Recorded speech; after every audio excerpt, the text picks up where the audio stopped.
नमस्कार। YouTube channel maths era and civil engineering by R P. Vyas से मैं R P. Vyas diploma third year civil के उन सभी स्टूडेंट्स का हार्दिक स्वागत करता हूं जिनको एग्ज़ाम देना है थर्ड ईयर का। और आज मैं बड़ी खुशी की बात है कि आप लोगों के लिए जो मल्टीपल चॉइस क्वेश्चंस है उस पर चर्चा करूंगा, यानी कि ऑब्जेक्टिव क्वेश्चंस की बात कर रहा हूं। आज मैं शुरू कर रहा हूं सब्जेक्ट कोड CE 301, यानी कि थ्योरी ऑफ स्ट्रक्चर्स। इसमें जो पहला चैप्टर है आपका फ्रेम, उस पर आज हम चर्चा करेंगे। लेकिन इसके पहले एक और बात जानना ज़रूरी होगा, वो ये कि भाई ये जो ऑब्जेक्टिव क्वेश्चन होते हैं इनका पैटर्न क्या है। हमें जो पहले से क्वेश्चन आए हुए हैं बोर्ड एग्ज़ाम में, अगर थोड़ा सा उन पर निगाह डाल लें तो कोई नुकसान की बात नहीं है। तो आपको पता ही होगा कि 2016 में एक बार ऑब्जेक्टिव क्वेश्चंस आए थे 30, और उसके बाद जब स्पेशल एग्ज़ाम हुआ था 2016 में, तब भी नेचुरली ऑब्जेक्टिव ही आने थे। तो इस तरह से मेरे पास 60 ऑब्जेक्टिव क्वेश्चंस, 30 तो 2016 के और 30 2016 स्पेशल के, उनका एक कलेक्शन था। और उसके आधार पर मैंने कुछ आंकड़े तैयार किए हैं कि टॉस जो सब्जेक्ट है CE 301, इसमें ऑब्जेक्टिव क्वेश्चंस जो हैं किस चैप्टर से कितने आते हैं, एक रफ आइडिया हो जाएगा। वरना ऐसा नहीं है कि ये रूल बन जाएगा, रूल नहीं बनेगा, लेकिन एक आइडिया हो जाएगा भाई ज़्यादा क्वेश्चन बनते किससे हैं, ठीक है ना। तो देखिएगा, सबसे पहले ये जो चैप्टर है ढांचे यानी कि फ्रेम, इसमें 2016 के पेपर में 4 क्वेश्चन आए थे, 16 स्पेशल में 2 आए थे, कुल 6 क्वेश्चन आए। ढाल व विक्षेप, सबसे ज़्यादा क्वेश्चन इसी से आते हैं ऑब्जेक्टिव। 2016 में 9 और 2016 स्पेशल में 10, कुल 19 क्वेश्चन आए। फिर टेकदार प्रासधरण यानी कि प्रॉप्ड कैंटिलीवर, 2016 में 1 और 2016 स्पेशल में कोई नहीं आया, कुल 1 प्रश्न आया। आबद्ध धरने फिक्स्ड बीम्स 2 और 5 7। सतत धरने कंटिन्यूस बीम्स 2 और कोई नहीं आया, 2। चल भार रोलिंग लोड्स 4 और 2 6। प्रभाव रेखाएं इन्फ्लुएंस लाइंस, कोई क्वेश्चन नहीं आया, और 3 यानी कुल 3। 3 हिंज्ड आर्च यानी कि 3 कब्जे वाली मेहराब, 3 और 2 यानी कि 5। प्रतिधारक दीवार यानी कि रिटर्निंग वॉल, कोई क्वेश्चन नहीं आया और 1 क्वेश्चन आया यानी कि 1। अनिर्धारित संरचनाएं इनडिटरमिनेट स्ट्रक्चर्स 5 और 5, यानी ये भी अच्छा खासा इसमें से मैटर आता है, 10। तो इस तरह से कुल मिला के ये तो हुए 30, ये भी हुए 30 और ये हो जाएंगे 60, कुल 60 क्वेश्चन आए।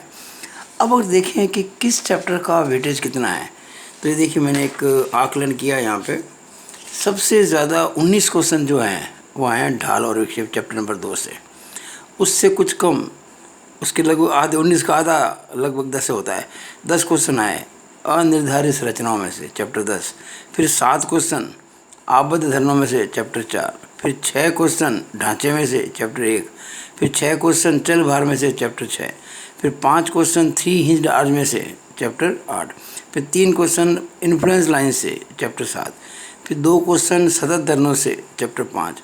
फिर 1 क्वेश्चन टेकदार प्रासधरण से चैप्टर 3। फिर 1 क्वेश्चन प्रतिधारक दीवार से चैप्टर 9। कुल मिला के 60 क्वेश्चन और सारे चैप्टर कवर हो गए। तो आप देखिए कुल 60 क्वेश्चन हैं। अगर मैं टॉप के 3 चैप्टर लूँ तो 19 और 10 29 और 7 36, यानी कि आधे से ज़्यादा क्वेश्चन तो इन 3 चैप्टर से आ रहे हैं। कौन सा? ढाल विक्षेप, अनिर्धारित संरचनाएं और आबद्ध धरने। लेकिन मैं फिर कह रहा हूँ, इसे आप एक रूल ना मान लें कि ऐसा ही होगा, एक आइडिया है बस। हम तो सारा कोर्स करेंगे आने वाले कुछ दिनों के अंदर। मैं उम्मीद करता हूँ कि आज से 3-4 दिन के अंदर अंदर मैं आपको टॉस के जितने चैप्टर्स हैं उन सब के ऑब्जेक्टिव अच्छी तरह समझा दूँगा। अच्छा, एक और बात समझिएगा आप लोग। देखिए, ऑब्जेक्टिव क्वेश्चन को रटने की चीज़ नहीं होती है, हमको बेसिक्स तो आने ही चाहिए। जिस स्टूडेंट को बेसिक बातें क्लियर हैं वो सारे ऑब्जेक्टिव कर सकता है, कहीं से भी आ जाओ। समस्या क्या होती है कि बच्चे रट लेते हैं कि इसका आंसर ये ही होगा, उसका आंसर वो ही होगा, तब मामला बनता नहीं है।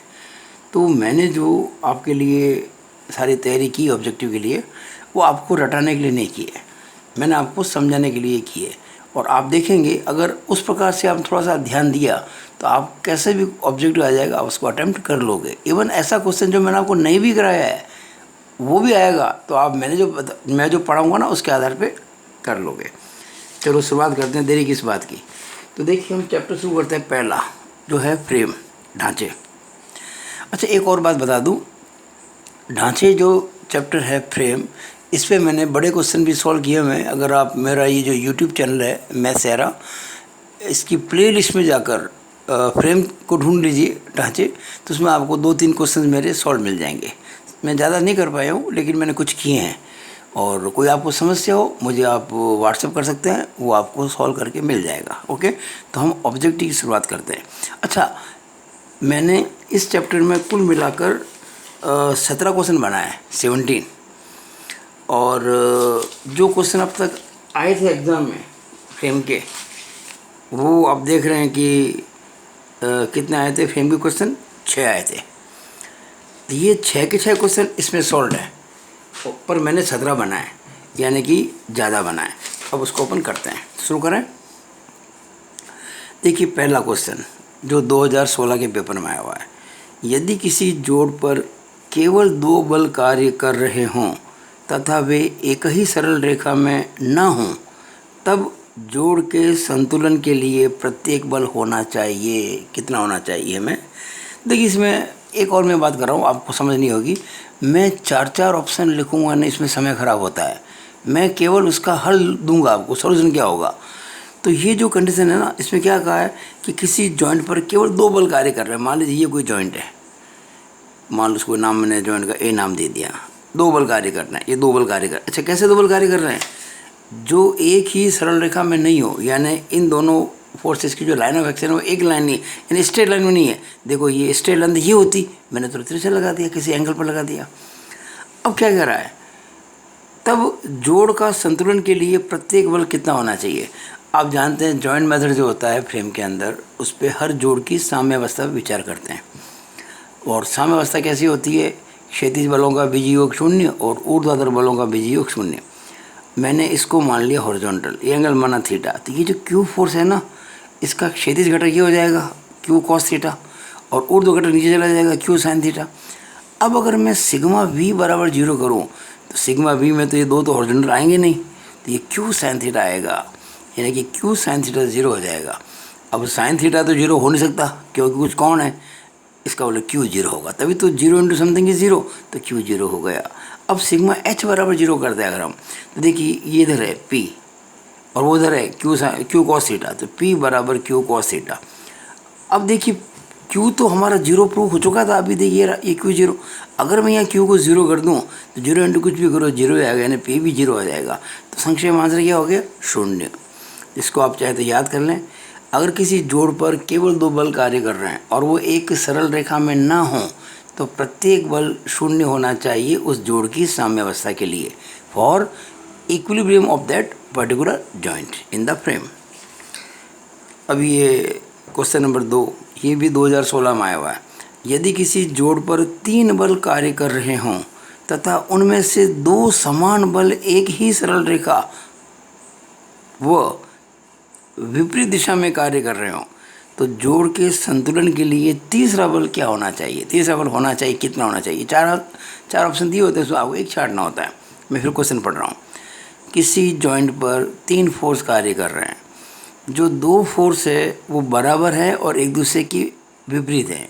2 समान बल एक ही सरल रेखा वो विपरीत दिशा में कार्य कर रहे हों, तो जोड़ का जब संतुलन होना है तो तीसरा बल कैसा होना चाहिए। इसका आंसर भी आएगा 0।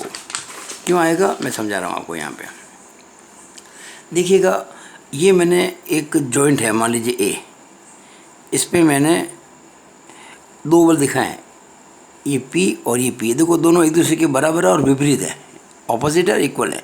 और एक तीसरा बल दिखा दिया है क्यू। अब ये कहा गया इस जॉइंट पर 3 ही फोर्स हैं, 1, 2 और 3, और उनमें से ये 2 जो हैं बराबर है और विपरीत है। तो दिखती बात इसको 0 ही होना पड़ेगा। अगर ये 0 नहीं होगा तो कभी साम्यावस्था होगी नहीं। मैंने प्रूव भी किया इसको। देखिए मैंने इस बल के 2 घटक ले लिए। इस क्यू का अगर मैं इस कोण को थीटा मान लूँ तो क्यू का क्षैतिज घटक क्या हो जाएगा, क्यू कॉस थीटा। देखिए ये लिख दिया मैंने क्यू कॉस थीटा। और ऊर्ध्व घटक क्या हो जाएगा, vertical component Q sine theta, ये रहा क्यू साइन थीटा। अब साम्यावस्था की शर्तें होती है सिग्मा एच बराबर 0 और सिग्मा बी बराबर 0, यानी कि ऊर्ध्वाधर बलों का बीजी योग 0। तो मैंने सिग्मा बी बराबर 0 किया, इसका मतलब क्यू साइन थीटा ऊपर है, नीचे कुछ है ही नहीं, तो क्यू साइन थीटा बराबर 0, यानी कि क्यू बराबर 0, क्योंकि साइन थीटा तो 0 हो नहीं सकता, क्यू 0 होगा। अच्छा, आंसर आ गया वैसे तो, लेकिन मैं इसको और प्रकार से भी निकाल दूँ, यहाँ लगा यानी इससे भी निकाल सकते। अगर आप सिग्मा एच बराबर 0 करते तो देखिएगा ये पी जो इधर लग रहा है, पी सॉरी उधर लग रहा है, ये पी देखो ये भी उधर लग रहा है, एरो उधर है ना, ये दोनों एरो उधर ही हैं, तो P plus Q cos theta और इधर है पी, दोनों बराबर है, पी कट गए तो क्यू कॉस थीटा बराबर 0 आ गया। परंतु कॉस थीटा 0 नहीं हो सकता, इसलिए क्यू बराबर 0। तो आप इससे निकालो उससे निकालो कोई फर्क नहीं पड़ता। तो ये क्वेश्चन भी आपके दिमाग में अच्छी तरह से बैठ जाना चाहिए कि अगर किसी जॉइंट पर 3 फोर्स कार्य कर रहे हैं और उनमें से 2 बल एक दूसरे के बराबर किंतु विपरीत दिशा में है, तो तीसरा बल जो है वो जरूर ही शून्य होगा। अब देखिएगा तीसरा क्वेश्चन, आदर्श ढांचा होता है। देखिए इसमें आपको 4 ऑप्शन दे रखे थे, आयत, वर्ग, षटभुज और त्रिभुज। इसका आंसर आएगा त्रिभुज। आदर्श ढांचा जो होता है, परफेक्ट फ्रेम, वो त्रिभुज आकार होता है, हमेशा ध्यान रखना इस चीज़ को। देखिएगा ये त्रिभुज की आकृति है, ए बी सी 3 जॉइंट है, मेंबर कितने इसमें, कितने सदस्य इस फ्रेम के अंदर, 1 2 3, यानी कि n बराबर 3, n बराबर 3। और इसके जो ये देखें ना सदस्यों की संख्या n बराबर 3, और जोड़ कितने हैं जॉइंट, 1 2 3, जॉइंट भी 3 है, जोड़ बराबर 3 है, यानी कि j बराबर 3। अब क्या करेंगे, आपको पता है कि जो पूर्ण ढांचा होता है यानी कि परफेक्ट फ्रेम होता है या आदर्श ढांचा होता है, उसमें n बराबर 2j-3 होता है, n बराबर 2j-3। अब देखो 2j-3 का मान कितना होगा, इसमें j 3 है ना, जॉइंट की संख्या 3 है, तो 2 × 3 - 3 यानी 6 - 3 बराबर 3। और जो ये जो अवयव है ना सदस्य वो भी 3 ही है, ए बी बी सी सी ए 3, यानी 2j-3 जो हुआ वो n के बराबर हो गया। और ये केवल त्रिभुज में ही संभव है। आप अगर आयत लेंगे, वर्ग लेंगे, षटभुज लेंगे तो ये कंडीशन फुलफिल नहीं होगी, तो इसको आपको याद रखना है। देखिए मैं जिस प्रकार से पढ़ाता हूँ, मैं जिस प्रकार से आप लोगों को गाइड कर रहा हूँ, अगर आप उसको ध्यान से सुनोगे और ध्यान से समझोगे तो आप पूरे नंबर लेके भी आ सकते हो 30 में से 30 ऑब्जेक्टिव के अंदर, इट इज़ माय प्रॉमिस। लेकिन आपको सब्र करना पड़ेगा, एक एक चीज़ को सुनना पड़ेगा, वीडियो को आगे नहीं बढ़ाना है, रुक रुक के आराम से सुनो, नहीं समझ में आता इसको रोक के वापस सुनो, उसको स्किप नहीं करना कभी भी। तो ये मैंने आपको 3 क्वेश्चन करा दिए। अब देखिएगा अगला क्वेश्चन 4, एक साधारण ढांचे के सदस्यों के बलों को कैसे ज्ञात किया जा सकता है। भाई ये कोई साधारण फ्रेम है, सिंपल फ्रेम है, उसके मेंबर्स होते हैं, उनमें बलों को ज्ञात करना है, तो कितनी विधियां हैं पूछता है कई बार ऑब्जेक्टिव के अंदर। तो आप वो आंसर सही देना, वो आंसर होगा जिसमें आप लिखा होगा 3 विधियां हैं, जोड़ विधि, काट विधि और ग्राफी विधि। देखिए ये जो ऑब्जेक्टिव था क्वेश्चन था ना, उसमें क्या लिखा था, 4 ऑप्शन थे, पहला जोड़ विधि, दूसरा काट विधि, तीसरा ग्राफिक विधि, चौथे में सभी से। तो जो सभी से है वहाँ से सही होगा, क्योंकि इन तीनों मेथड से आप मेंबर्स में फोर्स ज्ञात कर सकते हो, ठीक है ना, joint method, section method and graphical method. 5वां सवाल, जोड़ विधि को प्रयुक्त करने हेतु किसी जोड़ पर अज्ञात, अच्छा ये जो 2016 में आया था क्वेश्चन ध्यान रखना, चौथा ये, और जो तीसरा था ना, ये तीसरा, ये जो ये और तीसरा, ये 2016 स्पेशल में आया हुआ था, और ये जो पहले दूसरे है ना, ये मैंने बताया दोनों 2016 में आए थे, ये भी 2016 में, ये भी 2016 में।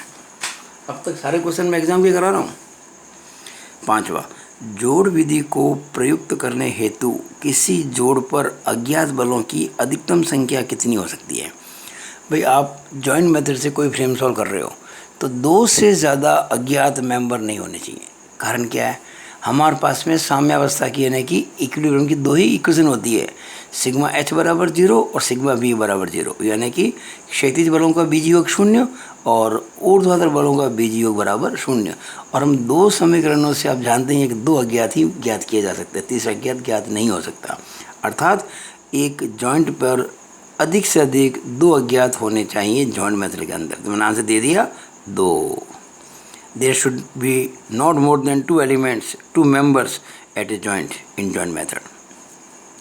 लिखा ना मैंने, क्योंकि साम्यावस्था के लिए किसी जोड़ पर केवल 2 समीकरण सिग्मा एच बराबर 0 और सिग्मा वी बराबर 0 ही उपलब्ध हैं।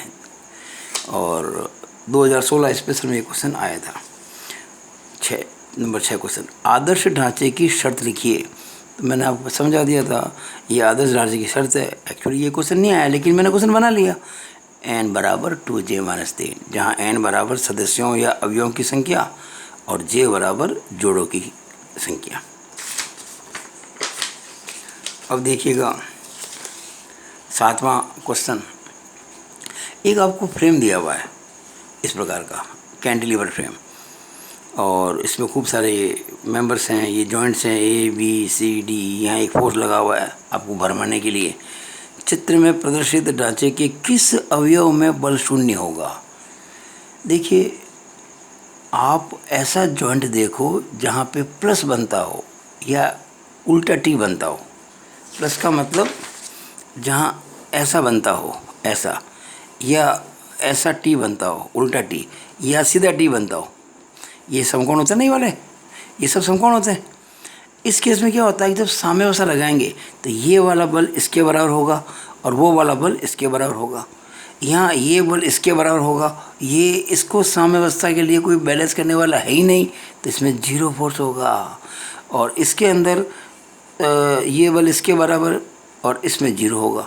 और यहाँ क्या होगा, ये दोनों होंगे बराबर। अच्छा, मान लीजिए ये कोई जॉइंट होता है इस प्रकार का उल्टा टी, और यहाँ पे एक अलग से फोर्स लगा होता, मान लो 10 किलो न्यूटन। तो उस केस में ये जो मेंबर है ना, इसमें फोर्स कितना होता है? 10 ही होता है, क्योंकि इक्वल एंड ऑपोजिट। तो इस बात को आप ध्यान रखें। तो यहाँ देखिएगा ये जो जॉइंट सी है ना, यहाँ पे उल्टा टी बन रहा है। देखिए उल्टा टी बन रहा है, नहीं देखो ये टी। तो देखो ये जो 2 मेंबर्स हैं तो इक्वल ऑपोजिट है, इनमें फोर्सेस बराबर होंगे और इसको बैलेंस करने के लिए कोई है ही नहीं। इसलिए ये जो सी मेंबर है इसमें फोर्स 0 होगा। अगर ऐसा क्वेश्चन आता है तो आपको बिल्कुल वो लिखा ना, चित्र में प्रदर्शित ढांचे के किस अवयव में बल शून्य होगा?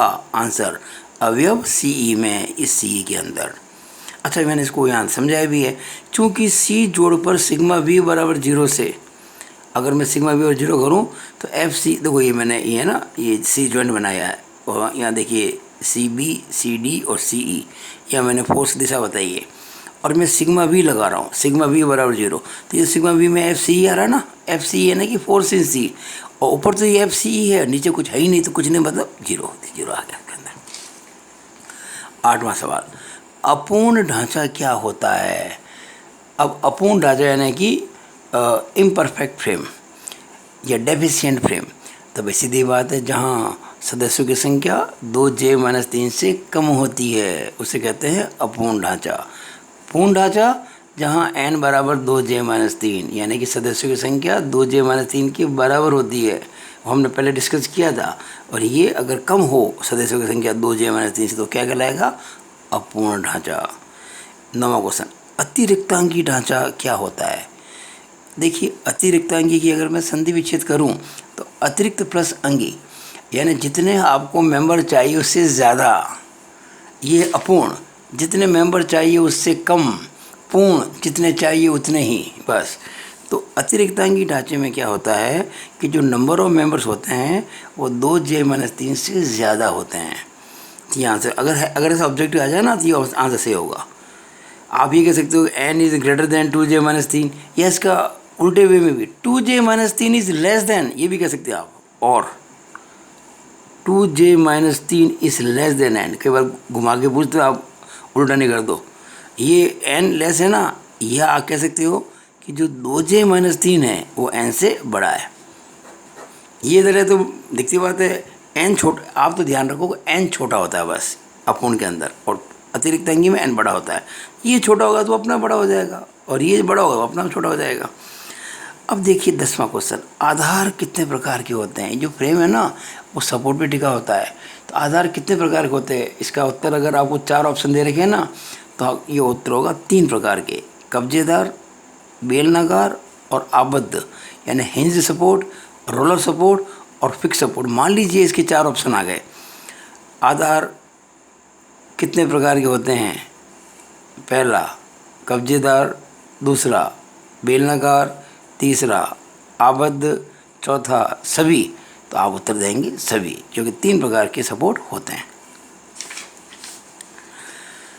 और ये आपके अब हो गया क्वेश्चन नंबर 11। बेलनाकार आलम जो होता है यानी कि रोलर सपोर्ट पर प्रतिक्रिया की दिशा कैसी होती है? तो आप कहेंगे बेलनाकार आलम पर प्रतिक्रिया की दिशा हमेशा उस सतह के लंबवत होती है जिस सतह पर वो सपोर्ट टिका होता है। ठीक है ना? जैसे मान लीजिए सपोर्ट ये है और ये रोलर सपोर्ट है, ये ठीक है ना, और ये कोई है, तो ये इस सतह पर ये टिका ना रोलर, तो ये होगी प्रतिक्रिया। ये ध्यान रखना, ये वाली, ये कौन कितना होगा? 90 डिग्री। और अगर मान लीजिए सपोर्ट ऐसा है और ये आपके रोलर लगे हुए यहाँ पे, तो इस केस में रिएक्शन ऐसी होगी, ऐसे, यानी जो सतह है ना जिस पे रोलर टिके हुए उसके साथ समकोण बनाती हुई रिएक्शन होगी। ये प्रतिक्रिया, यहाँ ये प्रतिक्रिया सतह के साथ में समकोण बनाएगी। तो क्या हो गया? आंसर आएगा सतह के लंबवत, यानी जिस सतह पर रोलर टिके हुए हैं ना उसके परपेंडिकुलर। ये क्वेश्चन 2018 में आया हुआ है। एक्चुअली ये कोई ऑब्जेक्टिव नहीं है, ये एक सब्जेक्ट क्वेश्चन था, मैंने उसका पार्ट ले लिया है। देखिए कुछ क्वेश्चन ऐसे होते हैं जो बिल्कुल ईजी हो जाते हैं। ये बड़ा क्वेश्चन आया था 12 नंबर का, लेकिन मैं पूरा नहीं कर रहा हूँ, एक छोटी सी बात समझानी मुझे इसके अंदर। ये आपको एक फ्रेम दे रखा है जिसमें खूब सारे बल दिख रहे हैं, 2 Newton, 4 Newton, 4 Newton, 3 kilo Newton, 2 kilo Newton, 4 kilo Newton, 3 kilo Newton, 4 kilo Newton और 2 किलो न्यूटन। ये 3 मीटर के 2 पोर्शन है, ये एंगल सब 30 डिग्री 60 सब कुछ दे रखा आपको। ये प्रतिक्रिया आ रही है, प्रतिक्रिया RB। चित्र में प्रदर्शित ढांचे के लिए RA और RB के मान लिखें, यानी ये जो 2 प्रतिक्रिया हैं इनके मान ज्ञात करना है। तो कई बच्चे तो घबरा जाएंगे, कैसे लेंगे, मोमेंट क्या लेंगे, कैसे? अरे भाई ये क्वेश्चन अगर छोटा सा क्वेश्चन में आता है, ऑब्जेक्टिव आता है, तो इसका मतलब बहुत आसान है, ट्रिक लगानी पड़ेगी। देखिए अगर कभी किसी फ्रेम पर जो फोर्स लग रहे हैं वो सिमेट्रिकल हों, सममित हों, तो दोनों प्रतिक्रियाएं बराबर होती हैं। देखिएगा इधर 2 है, उधर 2 है, इधर 4 है, इधर 4 है, बीच में 3 है। अच्छा यही नहीं कि बाहरी सिमेट्रिकल नहीं है, ये पूरा फ्रेम ही सिमेट्रिकल है। ये 3 मीटर है, ये 3 मीटर है, ये 30 डिग्री है, वो 30 डिग्री है, ये 60 डिग्री है, ये 60 डिग्री है, 90 डिग्री, मतलब सब कुछ सिमेट्री है। यानी अगर मैं पेन को मानूँ सेंटर लाइन ऐसे, तो इस सेंटर लाइन के दोनों तरफ सिमेट्री है, बाहर से भी और फ्रेम की जो आकृति से भी। इस स्थिति में जितना कुल भार इस फ्रेम पर कार्य कर रहा है उसका आधा आधा दोनों सपोर्ट लेंगे। कितना भार कार्य कर रहा है भाई? 2 और 4 6 और 3 9 और 4 13 और 2 15 है ना, तो 15 का आधा कितना होता है? 7.5। तो 7.5 किलो न्यूटन ये सपोर्ट उठाएगा और 7.5 किलो न्यूटन ये उठाएगा। तो आंसर क्या आ गया? 7.5 किलो न्यूटन। Object question. अब देखिएगा 13वां क्वेश्चन। एक फ्रेम दे, ये 2016 के, ये 2 बार आ चुका है, 2016 में और 2015 स्पेशल में बड़ा क्वेश्चन आया हुआ है। मैं इसका छोटा भाग कर रहा हूँ। ये एक फ्रेम है, इस पे देखिए 12 किलो न्यूटन का बल लग रहा है। ये 8 किलो न्यूटन का हॉरिजॉन्टल फोर्स लग रहा है, 8 किलो न्यूटन का। भरमाने के लिए इतने बल दे दिए। चित्र में प्रदर्शित ढांचे के लिए 2 क्वेश्चन में इसमें बनाए हैं। एक्चुअली यह तो क्वेश्चन नंबर आपको 13 दिख रहा है, पर इसके अंदर वास्तव में 2 क्वेश्चन हैं। पहला, किस अवयव में बल 12 किलो न्यूटन होगा? ये के है भाई, किलो न्यूटन होगा। किस अवयव में बल 12 किलो न्यूटन होगा? दूसरा, किन अवयवों में बल समान व विपरीत होंगे? किन अवयवों में बल समान और विपरीत होंगे? एक ही क्वेश्चन के अंदर मैंने 2 क्वेश्चन बना दिए और इसका उत्तर आपको मैं पिछले कुछ क्वेश्चंस के पहले दे चुका था। ये देखिए ध्यान से, आपको मैंने इसका आंसर यहाँ पे दे दिया था क्वेश्चन नंबर 7 में। मैंने कहा यहाँ देखिए उल्टी टी बन रही है, तो ये 2 मेंबर्स हैं ना, इसमें फोर्स होंगे इक्वल एंड ऑपोजिट, और इसमें कुछ है नहीं, इसको बैलेंस करना तो 0 होगा, या कुछ नीचे लगा होता है उसके बराबर हो जाता। बिल्कुल वैसा ही क्वेश्चन नहीं है। देखिएगा यहाँ प्लस बन गया ना, प्लस, इसका मतलब इस मेंबर में फोर्स कितना होगा, जितना नीचे लग रहा है 12, यानी कि CD मेंबर में कितना बल हुआ 12 किलो न्यूटन। देखा ना, किस अवयव में बल 12 किलो न्यूटन होगा, उत्तर क्या हो गया CD मेंबर में। देखो पहला आंसर CD में है। दूसरा, किन अवयवों में बल समान और विपरीत होंगे, in which members the forces are equal and opposite. तो आप कहेंगे एक तो AD और एक BD, ये जो दो मेंबर्स हैं D पर जो आके मिल रहे हैं, ये दोनों बिल्कुल एक ही रेखा में है और ये कोई इंक्लाइन नहीं है ये। इसका मतलब अगर मैं सिग्मा H बराबर 0 करता हूँ तो ये बल और ये बल बराबर होंगे, यानी कि AD और BD में बराबर हैं। ये क्वेश्चन आपका हो गया 13वां। अब देखिएगा 14वां क्वेश्चन, ये 2015 में आया हुआ है, बड़ा क्वेश्चन था, इसको छोटा बना दिया मैंने। ये एक फ्रेम आपको दे रखा है, बिल्कुल वही पहले की तरह 60 डिग्री, ये 1 मीटर, ये 20 का यहाँ बल लग रहा है।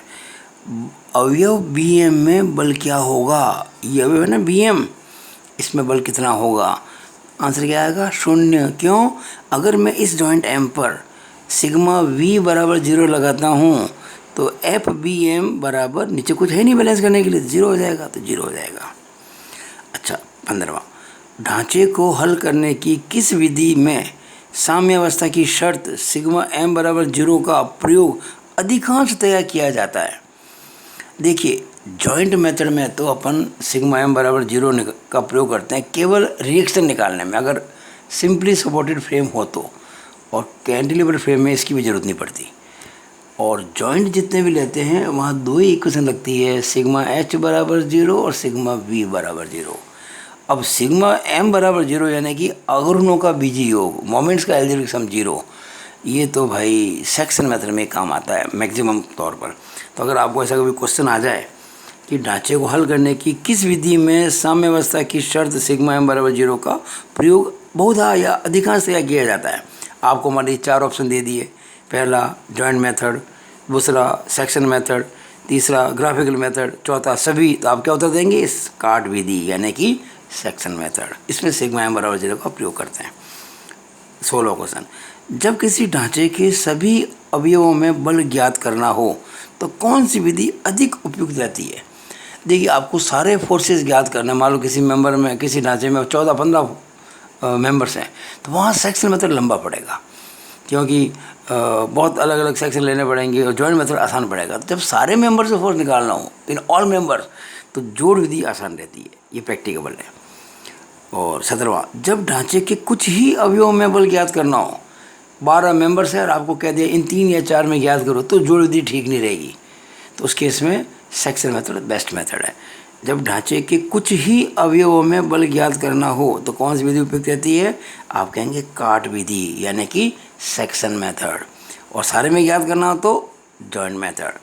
मेरे ख्याल से मैंने आपको काफ़ी सारे क्वेश्चन करा दिए हैं, और अगर इन 17 क्वेश्चन को आप ढंग से वापस कर लेंगे तो जो भी क्वेश्चन आपके आएंगे उनको आप अच्छे से कर पाएंगे। देखिए 2 साल के अंदर 6 क्वेश्चन आए तो एवरेज आप 3 क्वेश्चन तो मान ही लो, तो 3 क्वेश्चन आएंगे, आप उनको मेरे ख्याल से कर लोगे। तो आपको मेरा ये वीडियो कैसा लगा, अगर अच्छा लगा हो तो उम्मीद करता हूँ आप इसको लाइक बहुत सारा करेंगे, बहुत से बच्चों को शेयर करेंगे, मेरे यूट्यूब चैनल को सब्सक्राइब करना नहीं भूलेंगे, ये मेरी बड़ी इच्छा रहती है। मैं बहुत जल्दी चाहता हूँ मेरे सब्सक्राइबर 1000 को पार कर जाए, ताकि मेरी कुछ कमाई हो यूट्यूब से, है ना। तो ये आपकी जो शुभकामनाएं हैं, मेरी कमाई होगी। धन्यवाद, थैंक यू।